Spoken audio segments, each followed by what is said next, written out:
काही लोकांची स्किन जास्त ड्राय असेल तर मॉइश्चरायझिंग ड्रिप्स असतात. काही लोकांच्या ह्याच्यामध्ये स्ट्रेसफुल लाईफ खूप आहे, त्यांना म्हणजे जेवता येत नाही व्यवस्थित, ते खाऊ शकत नाही, तर लाईफस्टाईल एकदम हेक्टिक आहे, पण त्यांना अँटीऑक्सिडंट ड्रिप असतात. खूप प्रकारचे ड्रिप्स आहेत, पण ह्याच्यापैकी मेजॉरिटी जे आहेत त्यांना मान्यता प्राप्त नाही आहे. कितीतरी प्रॉडक्ट्स, कितीतरी वायल्स प्रॉडक्ट्स, हे सगळं किती मिलीग्रॅमचे भेटत आहेत बाहेर, ते कोणालाच माहीत नाही आहे. लोक स्मगल करून आणतात, हे ते करून आणतात, आपल्याला ते माहीतच नाही ते कसे येतात. But people are using and it is unregulated use. Qualified doctors, professionals कधी ते तसं करणार नाही, पण जे अनक्वालिफाईड लोक आहेत, जे अशा प्रॅक्टिसेस करतात, एस्थेटिक प्रॅक्टिसेस करतात न क्वालिफाईड असताना, पण तिथेच हा प्रॉब्लेम जास्त होतो. खरं तर ग्लुटाथिओन जो मॉलिक्यूल आहे तो GRAS कॅटेगरीमध्ये येतो. GRAS म्हणजे काय? Generally regarded as safe. तर US FDA जो आहे तो त्याला GRAS कॅटेगरीमध्ये मानलं जातं ते ग्लुटाथिओन, म्हणजे it is normally regarded as a safe medicine.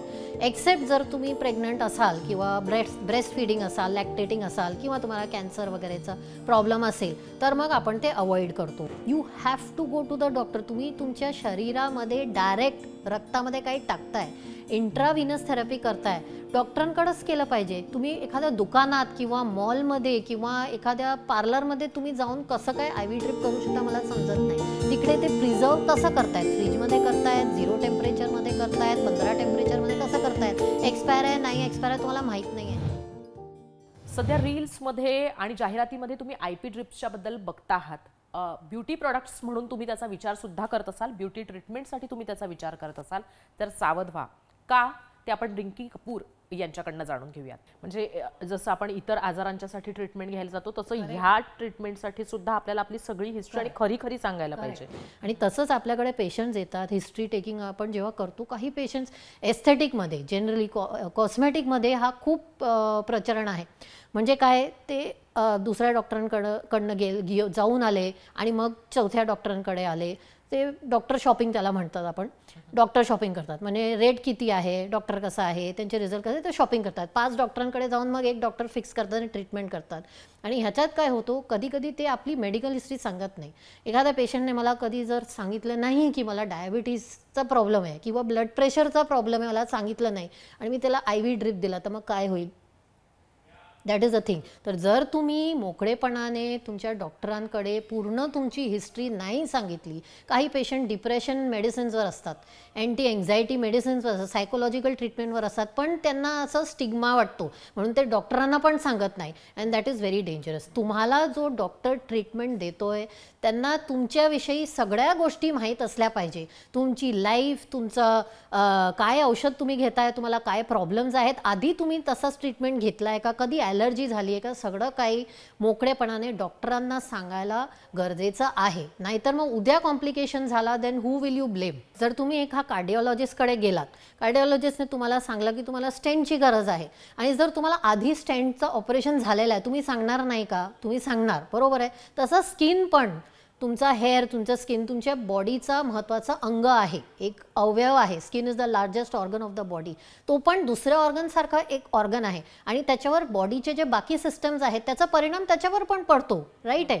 तर मग त्याला वेगळं कसं ठेवू शकता तुम्ही?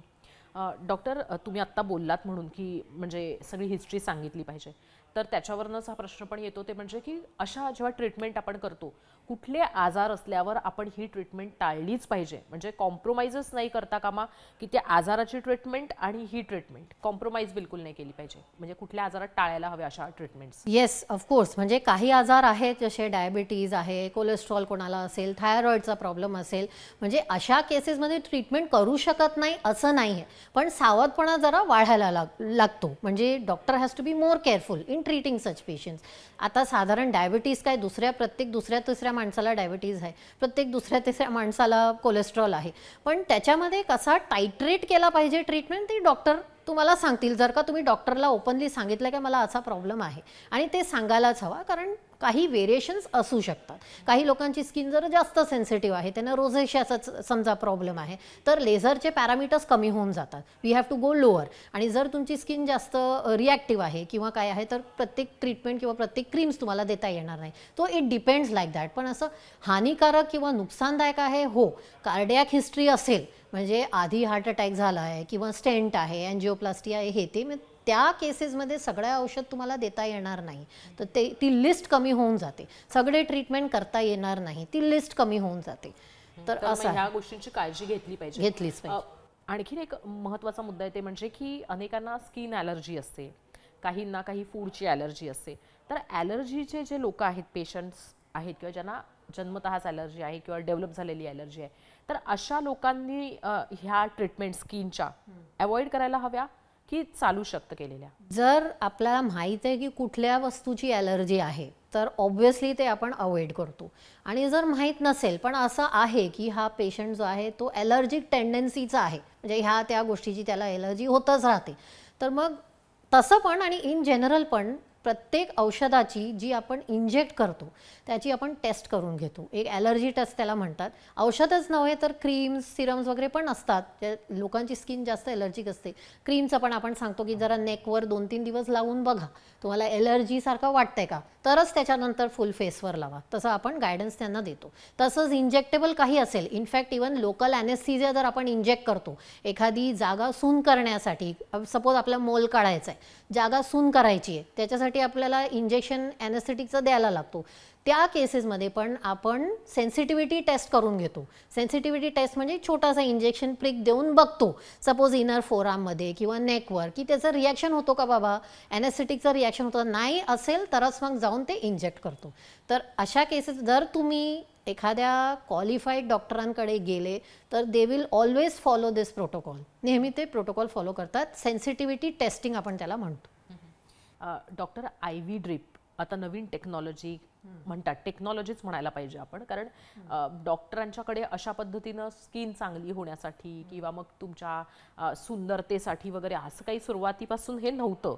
तर आत्ता ते काहीतरी नवीन आलेलं आहे. हे काय असतं, म्हणजे लोकांना जर समजून घ्यायचं असेल खरोखर ही IV ड्रिप ट्रीटमेंट काय आहे, तर हे म्हणजे काय असतं एकतर आधी, आणि हे कशासाठी दिली जाते?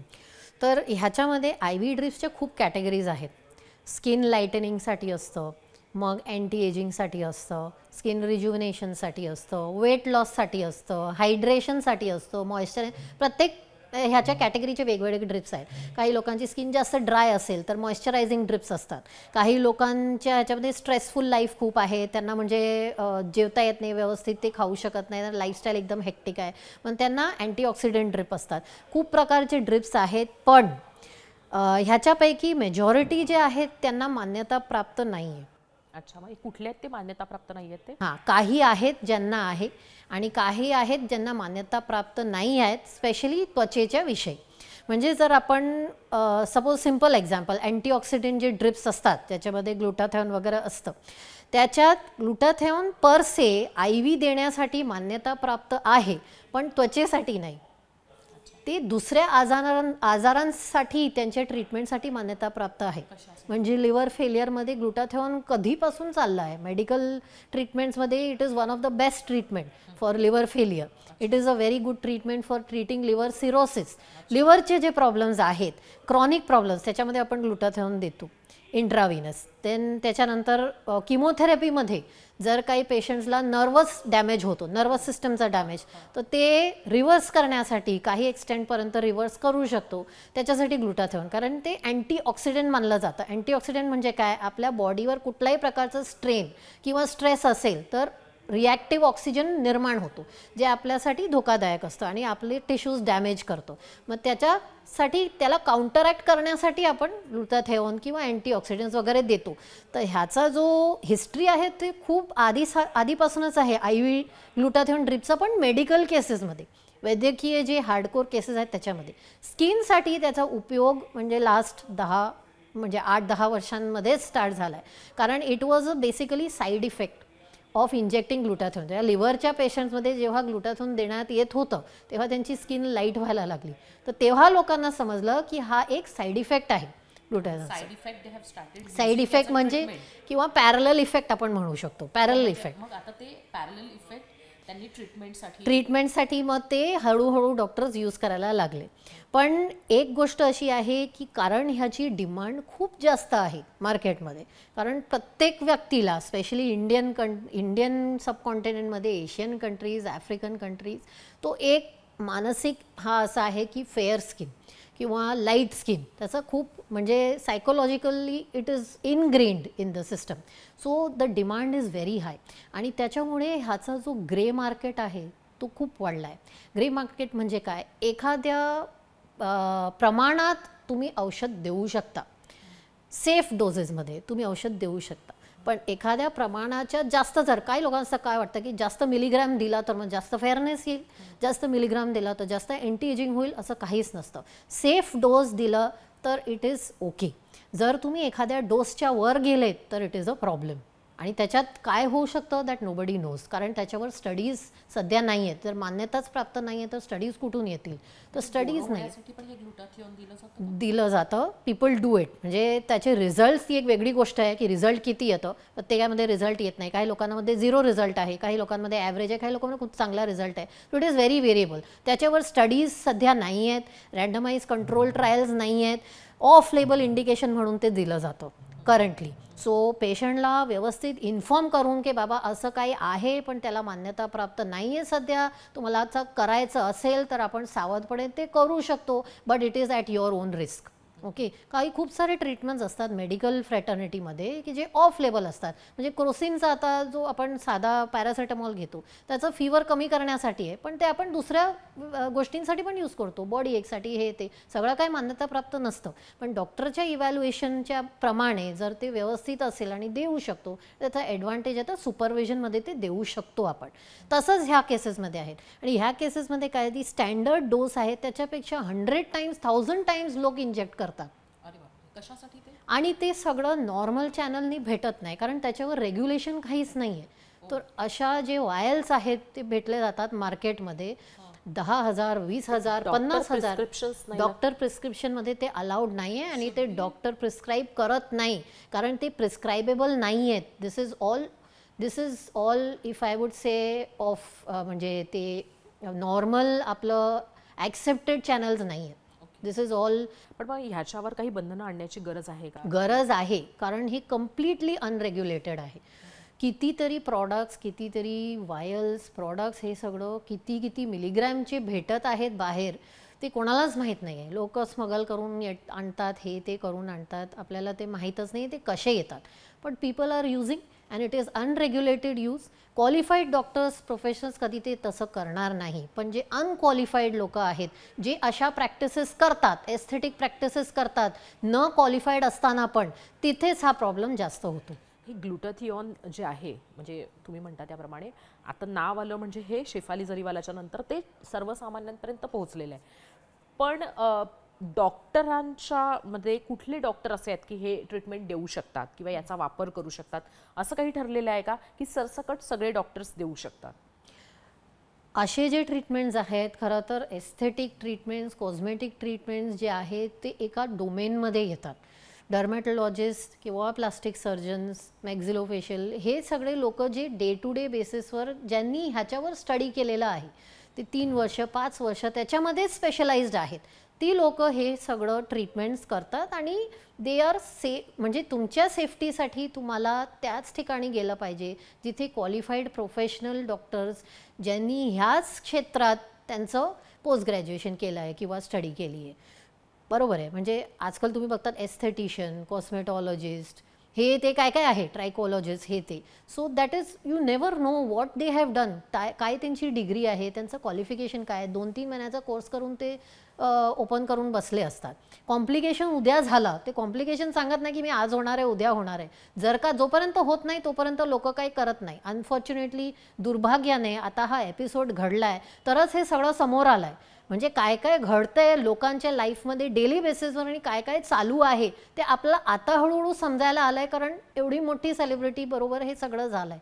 साधारण माणसाबरोबर हे रोजच होत असतील पण कोणाला समजतच नाही, कोणी रिपोर्ट करत नाही, कोणी निरीक्षण करत नाही, काहीच नाही. पण आता हे समोर आलं आहे म्हणून आपण चर्चा करतोय, नाहीतर ह्याच्यावर चर्चा पण होत नाही. काय काय अनरेग्युलेटेड चाललं आहे ह्याच्यावर कंट्रोल आणणं खूप गरजेचं आहे. आणि तुम्ही कुठल्या डॉक्टरांकडे जाताय, त्यांचं क्वालिफिकेशन काय आहे, किती वर्षांपासून प्रॅक्टिस करतायत, त्यांना ह्याच्यामध्ये एक्सपिरियन्स किती आहे, ते सगळं जाणून बुजून केलं पाहिजे. नाहीतर उद्या काय कॉम्प्लिकेशन झाली किंवा साईड इफेक्ट झाली मग तुम्ही कोणाला ब्लेम करणार? ग्लुटॅथिऑन जे आहे तुम्ही म्हटलात त्याप्रमाणे, तर ते कोणी घ्यायला नको किंवा कोणीही त्याच्यासाठीचा आग्रह धरायला नको, कारण हल्ली पेशंट्सच्या सांगण्यानुसार डॉक्टर ट्रीटमेंट देतात किंवा मग ते त्याच्यासाठी नाईलाजाने गोष्टी केल्या जातात, म्हणजे मग कुणीही असेल ते, तर मग कोणी घ्यायला नको हे? खरं तर ग्लुटाथिऑन जो मॉलिक्यूल आहे तो GRAS कॅटेगरीमध्ये येतो. GRAS म्हणजे काय? Generally regarded as safe. तर USFDA जो आहे तो त्याला GRAS कॅटेगरीमध्ये मानलं जातं ते ग्लुटाथिऑन. म्हणजे it is normally regarded as a safe medicine.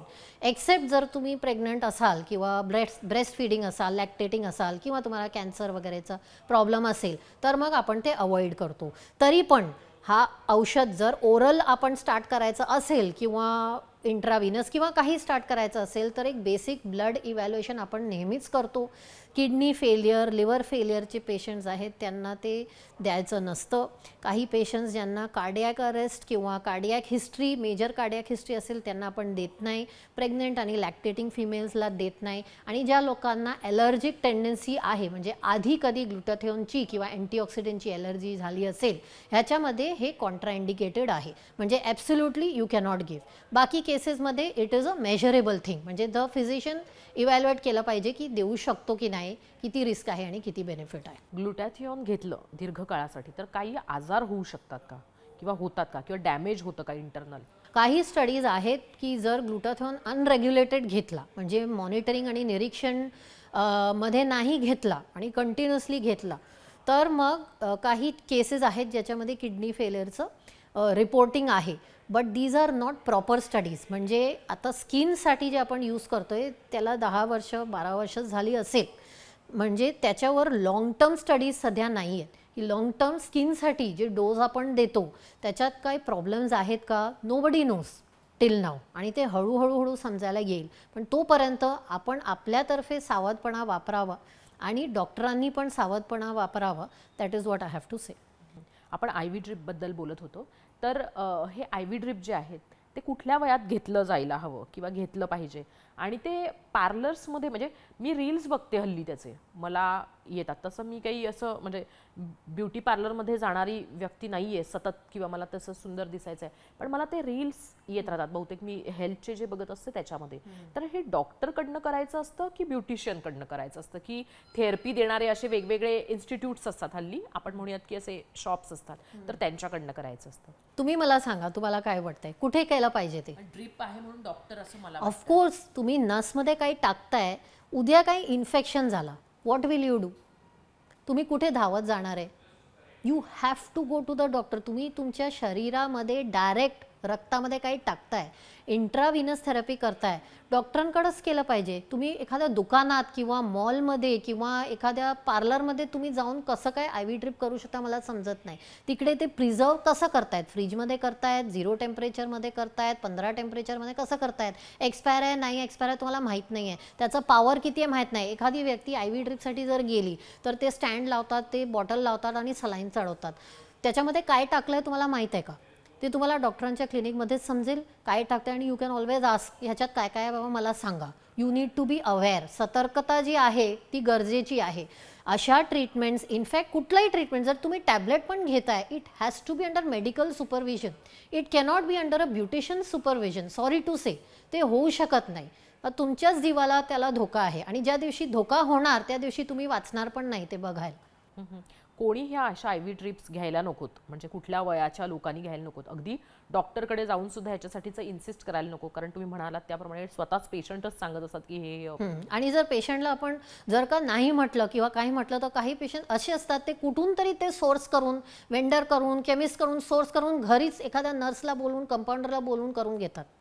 आणि ते खूप डेंजरस आहे. म्हणजे is that logical? Any normal logical person तसं कसं करणार?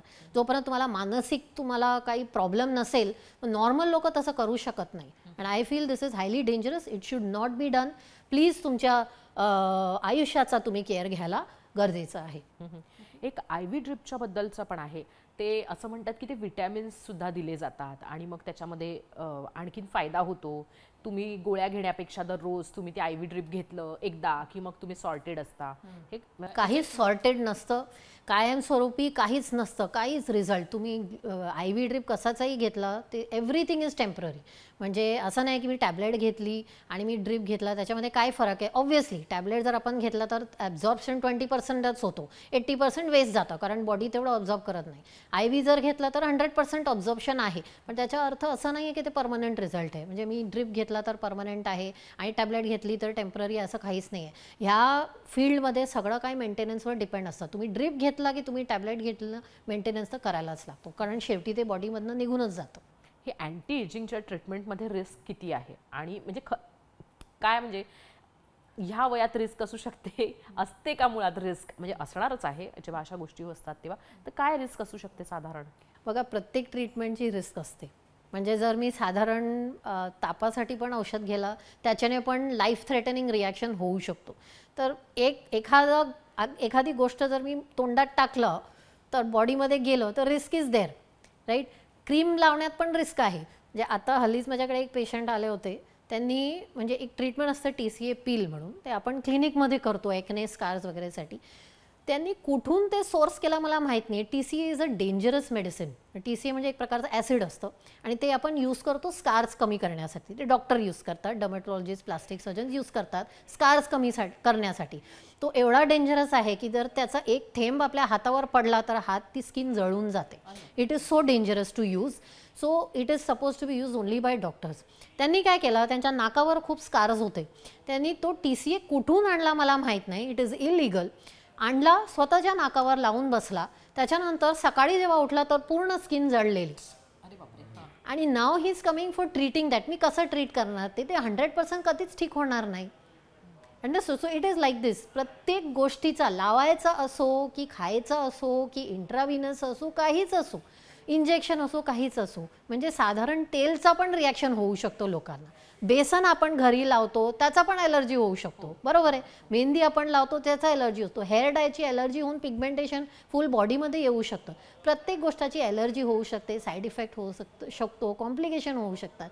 तर आपल्यातर्फे आपण एवढं करू शकतो की अवेअरनेस आपला चांगला असला पाहिजे. जर तुम्हाला तो ट्रीटमेंट करायचा आहे तर व्यवस्थित चांगल्या क्वालिफाईड डॉक्टरांकडे जा, सगळं डिस्कस करून घ्या. त्याचं साईड इफेक्ट काय आहे, त्याचं बेनिफिट काय आहे, रिस्क बेनिफिट रेशिओ मेजर करून आणि मग तशा ट्रीटमेंट्सकडे तुम्ही जाऊ शकतात. आजकाल जी आपल्याकडे टेक्नॉलॉजी आहे, safety is there are a lot of safe things. आधीचे लेझर आणि आताच्या लेझरमध्ये म्हणजे खूप फरक आहे, जमीन आसमानचा फरक आहे. हे आधीचे लेझर्सने कॉम्प्लिकेशन जास्त व्हायचे, आता तेवढे कॉम्प्लिकेशन्स नाही आहे. तर टेक्नॉलॉजी रोज म्हणजे इम्प्रूव्ह व्हायला चालली आहे. तरी पण इव्हॅल्युएशन आणि सावधपणा तेवढी आपली रिस्पॉन्सिबिलिटी आणि ड्युटी असली पाहिजे. तुमच्याशी बोलताना असं जाणवलंय की अशी काही औषधं आहेत की जी म्हणजे लोक जाऊन थेट दुकानातनं घेत आहेत ब्युटी प्रोडक्टच्या नावाखाली, ग्लुटॅथिओन असेल किंवा TCA असेल, त्याच्यासाठी काय करायला हवं, याच्यासाठी काही बंधनं घातली पाहिजेत का? अशी काही हार्मफुल औषधं किंवा ट्रीटमेंटच्या प्रकारामध्ये इन्व्हॉल्व्ह केलेले क्रीम्स असतील किंवा मग काही सिरम्स वगैरे असतील, तर अशा गोष्टी ह्या ऑनलाईन किंवा मग केमिस्टकडे अवेलेबल नको करायला, यासाठीच्या म्हणजे सरकारनं काही सोय केली पाहिजे, याच्यासाठीचे काही इन्स्ट्रक्शन्स दिले पाहिजे असं तुम्हाला वाटतं का? काही औषधं आहेत डेंजरस कॅटेगरीमध्ये ते येतात आणि त्यांचा मिसयूज खूप आहे. म्हणजे एवढं आहे की सध्या जी नॅशनल बॉडी आहे डर्मेटॉलॉजिस्टची, नॅशनल बॉडी ऑफ डर्मेटॉलॉजिस्ट आणि स्किन स्पेशलिस्टची जी बॉडी आहे, त्यांनी एक मोहीम स्टार्ट केली आहे. पहिली मोहीम अशी आहे की जे काही क्रीम्स असतात, आपण केमिस्टकडे जातो, मला खाज येते, काय लावू, केमिस्ट एक ट्यूब उठून तुम्हाला देतो. सध्या असं आहे, ज्यांना प्रिस्क्रिप्शनची गरज नाही आहे, तर त्याच्यात बहुतेक जनरली स्टेरॉइड्स असतात. कारण स्टेरॉइड लावताच इमिजिएटली तुमची खाज, फंगल इन्फेक्शन, ते खूप कॉमन आहे. मला म्हणजे नायटा आहे, मला फंगल इन्फेक्शन आहे, जातो आपण केमिस्टकडनं औषध घेऊन. डॉक्टरांकडे कोण जाणार, एवढी लाईन कोण लावणार, त्यांचा कन्सल्टेशन कोण देणार. साधी गोष्ट आहे, एक डाग आहे तो जाईल, क्रीम घेतला, केमिस्ट नाही गेला तर मग डॉक्टरांकडे जाऊ. This is what people do wrong.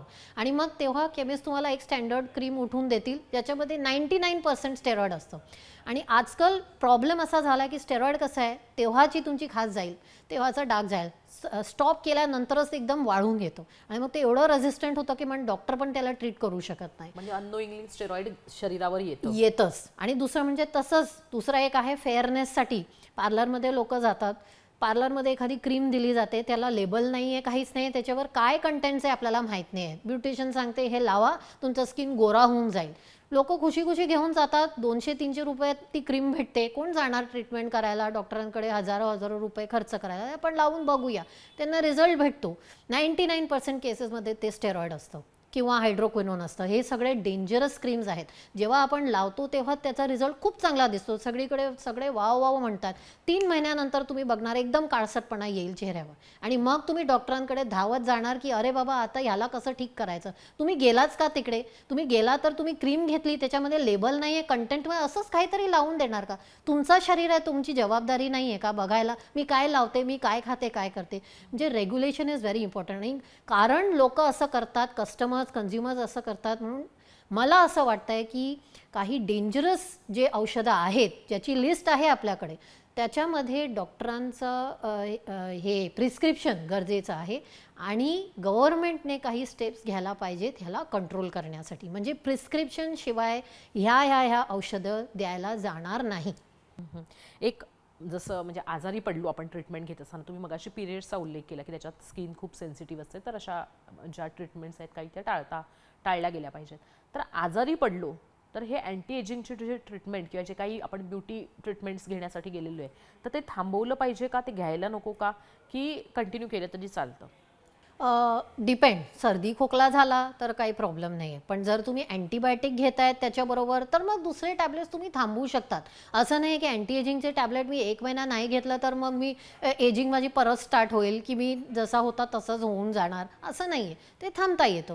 Take precaution ना, कशाला तुमचं दुसरे औषधं जर तुमचे चालू आहेत, जर एखाद्या व्यक्तीला हार्टचा प्रॉब्लेम झाला, डेंग्यू झाला, कोविड झाला, काय झालं, त्याचं औषध करणं जास्त गरजेचं आहे. ते तुम्ही करून आणि मग त्याच्यानंतर अँटी एजिंग व्यवस्थित झाल्यानंतर परत स्टार्ट करा. त्याच्यात काय असं नाही की नाही घेतलं तर मग काय होणार. सावधपणा वापरलेलं बेटर आहे. अँटी एजिंग ट्रीटमेंटबद्दल चर्चा सुरू झाली आणि पुन्हा हा पण प्रश्न उद्भवला, ते म्हणजे की अशा ट्रीटमेंट ह्या जीवघेण्या ठरतात. काही एक साईड असते की जी थेटच बोलून जाते. तर खरोखर आहे का अशा जीवघेण्या ट्रीटमेंट ठरू शकतात का, किंवा मग एका ठराविक मर्यादेपेक्षा, एका ठराविक म्हणजे एक लिमिट आहे त्याच्यापेक्षा जास्त वेळा केलं तर मग तुमचा त्याच्यातने जीव सुद्धा जाऊ शकतो?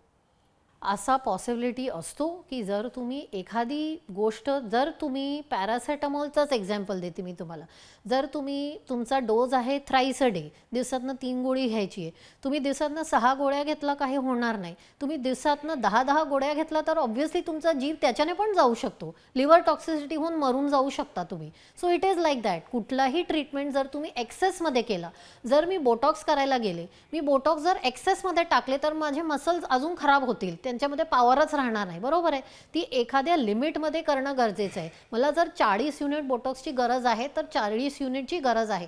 जर मी 20 युनिट टाकले तर मला रिझल्ट येणार नाही आणि जर मी 50 युनिट टाकले तर मला कॉम्प्लिकेशन होऊ शकतो. असं आहे. तो every treatment, these are drugs. Drug म्हणजे काय? बोटॉक्स एक ड्रग आहे, इट्स अन औषध आहे. ते त्याला लिमिटेशन असतं, म्हणजे कमी आणि जास्त. कमी केलं तर रिझल्ट नाही, जास्त केलं तर कॉम्प्लिकेशन. It is understood. कुठलाही जर तुम्ही एखादा साधा विटॅमिन सी, विटॅमिन बी पण घेतला तर हायपर विटॅमिनोसिस करून एक गोष्ट असते, त्याच्यामध्ये नर्वस सिस्टम डॅमेज होऊ शकतो. So everything has a limit. म्हणजे विटॅमिन सी आहे म्हणजे असंच आपण घेतो ते, म्हणजे येता जाता आपण एक टॅबलेट खाऊन जातो, that is, it is not right. म्हणजे 10 विटॅमिन सी घेतले तर माझी स्किन एकदम यंग होऊन जाणार असं नसतं. ते जी लिमिट आहे त्याच्यामध्ये करा. ग्लुटाथॉन जर लिमिट त्याची 600 मिलीग्रॅम असेल, डॉक्टरांनी ते तुम्हाला सल्ला दिली आहे 600 तुमच्यासाठी आहे, आणि जर मी 60,000 घेतला तर मला कॉम्प्लिकेशन होणार नाही. How will the body take in that? It has to cause problems, right? So that is how it is. हल्ली ब्युटी ट्रीटमेंट्स ज्या आहेत त्या करण्यासाठी, म्हणजे बोटॉक्सचाच तुम्ही उल्लेख केला म्हणून, तर ते पार्लरमध्ये सुद्धा होतं. Hair removal, laser hair removal, ते सुद्धा पार्लरमध्ये होतं. त्याच्यानंतर काहीतरी, म्हणजे मला माहीत नाही आहे खरं तर, माझं ह्याच्याबद्दलचं फार ज्ञान नाही आहे, पण अशा गोष्टी पार्लरमध्ये होतात. तर मग म्हणजे कुठल्या गोष्टी पार्लरमध्ये केल्या पाहिजेत आणि कुठल्या गोष्टी डॉक्टर बघा सध्या काय आहे, पेशंटला समजत नाहीये, कस्टमरला समजत नाही. त्यांना असं वाटतंय की घरी लेझर मशीन घेऊन आले, माझा हेअरमॉलमध्ये काय आहे, घरी लेझर मशीन घेऊन आले, एक टेक्निशियन येऊन करून जात आहेत आणि प्रत्येक महिन्याला मी बोलवते, कारण त्याच्यात सिटिंग्स लागतात. क्लिनिकमध्ये कोण जाणार, नॉर्मल ट्रीटमेंट आपण करू शकतो. पण हळूहळू पेशंट्सला आता समजण्यात आलं आहे की ह्याचा प्रॉब्लेम आहे. कितीतरी पेशंट माझ्याकडे येतात की मला रिझल्टच नाही आहे, पहिली गोष्ट. दुसरी गोष्ट म्हणजे मला बर्न झालेत, दुसरी गोष्ट. तिसरी गोष्ट म्हणजे जे केस होते ते आहेत आणि नवीन केस यायला अजून लागलेत, तिसरी गोष्ट. तर हे कॉम्प्लिकेशन्स हळूहळू येत लागलेत. कारण काय आहे, नॉर्मल एखादा टेक्निशियनने केलं आणि एखाद्या डॉक्टरांनी केलं त्याच्यात फरक असेल. त्याच्यात पॅरामीटर्स असतात, सेटिंग असतात, कॉम्प्लिकेशन कसे हँडल करायचे ते असतं. ह्या सगळ्या ज्या गोष्टी आहेत, एवढ्या मोठ्या मोठ्या मशीन्स, एवढ्या मोठ्या मोठ्या टेक्नॉलॉजीज आपण त्याला असंच म्हणजे कॅज्युअली घेतोय. It is very dangerous. जोपर्यंत कॉम्प्लिकेशन होणं, आता मी तुम्हाला सांगितलं TCA वाले जे आलेत त्यांना कॉम्प्लिकेशन झाल्यावरच त्यांना समजलं की अरे हे एवढा डेंजरस आहे का, आता मी काय करणार, समजलं. तसं पण तसंच लेझरमध्ये कॉम्प्लिकेशन झाल्यावर आपल्याला समजतं की हे डेंजरस आहे, ते करायला नको होतं. So there are many treatments. Botox करून येतात लोक, कुठून करून येतात. माझे काही फ्रेंड्स आहेत, even doctor friends, sorry to say, सेलिब्रिटीजच्या घरी जाऊन बोटॉक्स आणि फिलर्स करतात. It is not right. Sterility कशी मेंटेन करणार तुम्ही, टेम्परेचर कसा मेंटेन करणार, एखादा कॉम्प्लिकेशन झाला तर घरी कसा हे करणार. पण करतात लोक, म्हणजे प्रत्येक प्रकारचे आहेत आपल्या पृथ्वीमध्ये. त्याला कुठे कुठे तुम्ही जाऊन बघणार. बट अल्टिमेटली कॉम्प्लिकेशन झाल्यावर समजतं. बोटॉक्स केला, पार्लरमध्ये वाकडा करून मूक आला, मग त्याच्यानंतर तो सांगतो अरे हे काय झालं मला. मग तुम्ही पार्लरमध्ये कशाला गेलेत. त्या डॉक्टरांना किती एक्सपिरियन्स आहे, किती पेशंट बोटॉक्स मारलेत त्यांनी, 10, 15, 20. ज्यांनी 100 पेशंटला मारलं, 1000 पेशंटमध्ये त्यांच्याकडे का नाही गेले तुम्ही. So that is a problem. ते कॉम्प्लिकेशन झाल्यावर समजतं. So that is the thing. According to me प्रत्येक ट्रीटमेंट जो आहे, ट्रीटमेंट कॅटेगरीमध्ये जे येतं ना, ते सगळं डॉक्टरांकडेच केलं पाहिजे. एक होम रेमेडी म्हणून, म्हणजे डॉक्टरकडे पण नाही जायचं आणि पार्लरकडे पण नाही जायचं, म्हणून होम रेमेडी आपण हल्ली जास्त चर्चेमध्ये असे, त्याच्यामध्ये काही लोक गोळ्या घेतात विटॅमिन्सच्या, झिंक्सच्या, तर आणि B12च्या, म्हणजे स्किन चांगली होते असं म्हटलं की लगेच गोळ्या घेतात. तर हे कितपत योग्य आहे आणि खरोखर असे काही परिणाम त्याच्याने होतं का.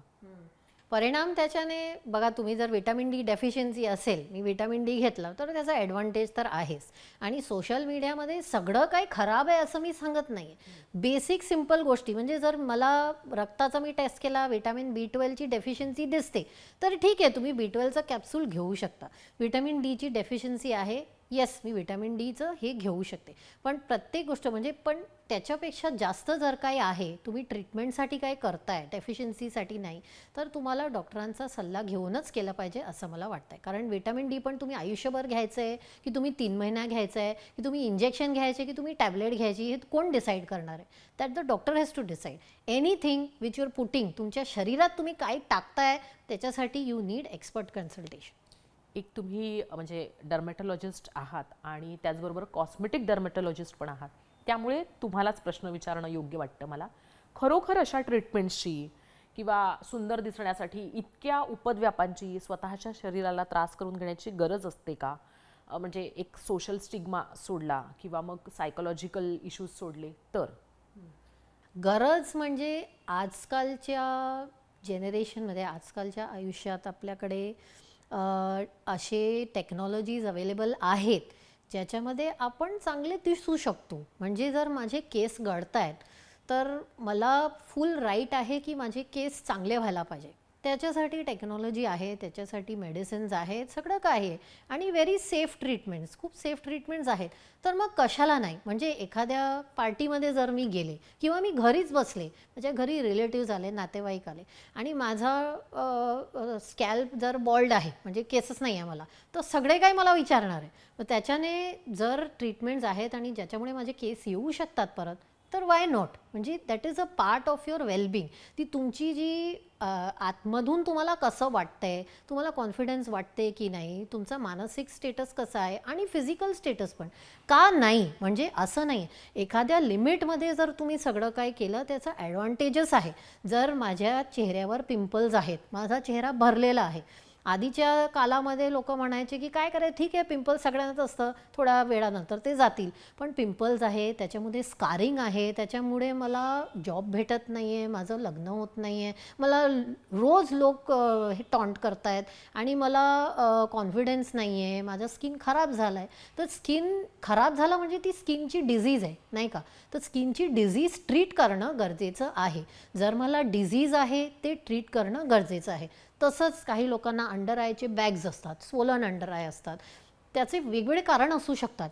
पण ते ट्रीट करून जर ते व्यवस्थित होऊ शकतं आणि माझी डे टू डे लाईफ चांगली होऊ शकते, माझं मेंटल स्टेटस, माझी क्वालिटी ऑफ लाईफ चांगली होऊ शकते, जर मी लिमिटमध्ये केलं तर आणि व्यवस्थित जे आहे ते केलं तर, देन वाय नॉट.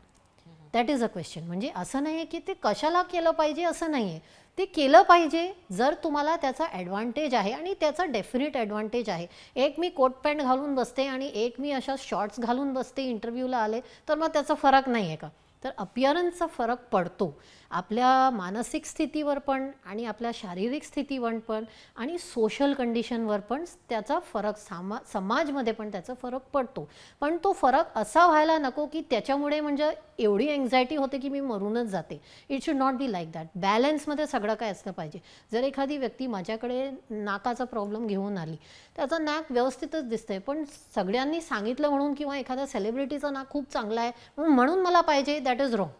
पण जर माझं नाक ॲक्च्युली खराब आहे, मला श्वास घेता येत नाही आहे किंवा ते दिसायला वाकडं दिसतंय आणि ते सरळ करता येणार, तर मग इट शुड बी डन. मग त्याच्याने त्याचा आयुष्याचा एकदम चेंज होऊ शकतो. जॉबमध्ये, त्यांच्या सोशल लाईफमध्ये, त्यांच्या फिजिकलमध्ये आणि सायकोलॉजिकल पण ट्रॉमा खूप असतो. ज्यांचे केस गळतात त्यांना सायकोलॉजिकल, त्या लेडीजचं कॅन्सरमध्ये किमोथेरपीमुळे जे केस गळतात त्या लेडीजचा किंवा त्या जेंट्सही असो का नाही, तरी पण त्यांना असं वाटतं की माझे केस घेत, त्यांना म्हणजे कॅन्सर त्यांचा ठीक झाला तरी पण आरसामध्ये बघितलं तर त्यांना असं वाटतंय की अरे मला कधी कॅन्सर झालेला आणि माझ्या शरीरात कॅन्सरचे हे अजून आहेत, तर मी काय करू, कारण ते दिसायला त्यांना असं दिसतंय की हो मला कॅन्सर झालेला. So it is a psychological trauma आणि त्याला ट्रीट करता येतं. आजकाल ते आपल्याकडे खूप टेक्नॉलॉजीज आहे, त्याच्याने केस येऊ शकतात परत, देन वाय नॉट.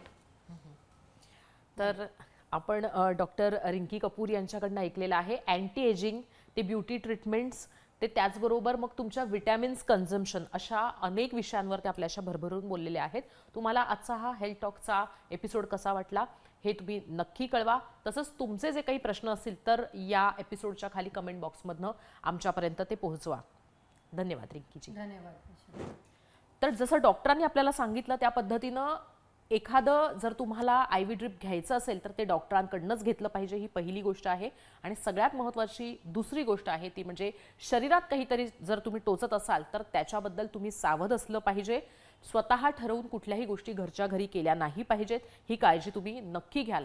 सुंदर दिसणं हा अधिकार असला तरी सुद्धा त्याच्यासाठी जीवावर गोष्टी बेतू नयेत याची सुद्धा काळजी घेतली गेली पाहिजे. आजचा हा हेल्थ टॉकचा पॉडकास्टचा एपिसोड तुम्हाला कसा वाटला हे कमेंट बॉक्समधनं नक्की कळवा. धन्यवाद.